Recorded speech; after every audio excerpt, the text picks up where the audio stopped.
हाँ भाई, तो ये तो आपको शो याद ही होगा कि जब यानी कि स्मैकडाउन का शो हुआ था तो रोमन रेंस और सीएम पंक और सेथ फ्रीकिंग रॉलिंस की किस तरीके से मुलाकात हुई थी। यानी कि रेसलमेनिया की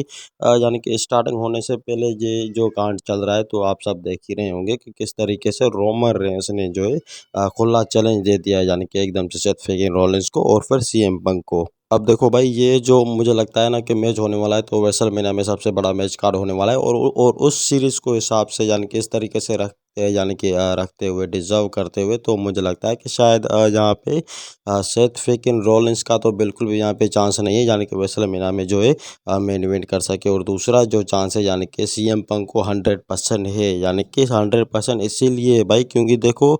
यानी कि सीएम पंक ने जब भी यानी कि एंट्री ली है, यानी कि डिसेंट्री वाली इस तरीके से यानी कि फैंस के बीच में, तो ऐसा कोई भी अच्छा सा मूवमेंट नहीं मिला ऐसे यानी कि सीएम पंक को। तो इस तरीके से उसका ये हक बनता है कि उसको जो है यानी कि रेसलमेनिया में एक मेन इवेंट मिले। पर अब बात करते हैं भाई स्मैकडाउन के शो के बारे में। तो आपने देखा ही होगा कि किस तरीके से सेथ फ्रीकिंग रॉलिंस और रोमन रेंस और सीएम पंक ने आपस में यानी कि एकदम से गंभीर सी यानी कि यहाँ पे एक समस्या यानी कि खड़ी कर दी, और यानी कि तीनों बंदे जो आपस में अब ये उलझ गए हैं। अब भाई देखो, तीनों बंदे साथ में लड़ेंगे रेसलमेनिया में तो देखो अब यानी कि जो भी बंदा जीतेगा तो यानी कि कम्प्लीटली वो विनर तो नहीं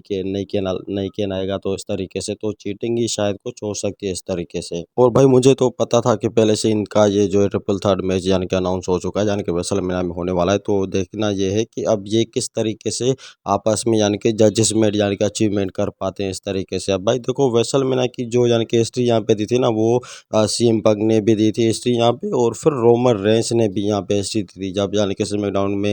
लास्ट यानी कि फाइट चल रही थी तो हर कोई जो बंदा है यानी कि रोमन रेंस भी का मूव दिखा रहा था रेसलमेनिया को करके हुए, और फिर सीएम पंक भी। तो इसकी वजह से ऐसा समझ लो कि यानी कि या तो फिर रोमन रेंस यानी कि मेन इवेंट करेंगे रेसलमेनिया में, या तो फिर सेथ फ्रीकिंग रॉलिंस करेंगे रेसलमेनिया में मेन इवेंट, या तो फिर सीएम पंक का चांस हो सकता है।